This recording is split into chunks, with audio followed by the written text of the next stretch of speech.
মুখের শব্দ যে আছে, মুখের পাওয়ার যে আছে, লোকদেরকে সঠিকভাবে ব্যবহার করতে হবে। কি ব্যবহার করতে হবে? মুখের পাওয়ার।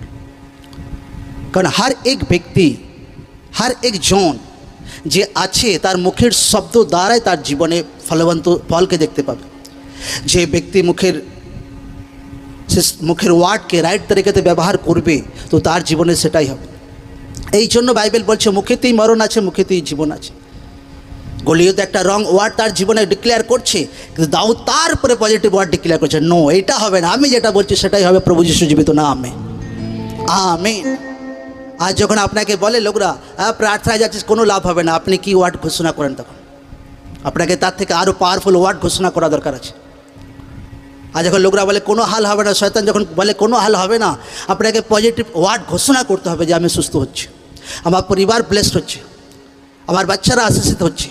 কারণ কোনো ব্যক্তি যেটা মুখে ঘোষণা করবে সেটাই তার জীবনে হবে একদম। Amen, amen, hallelujah.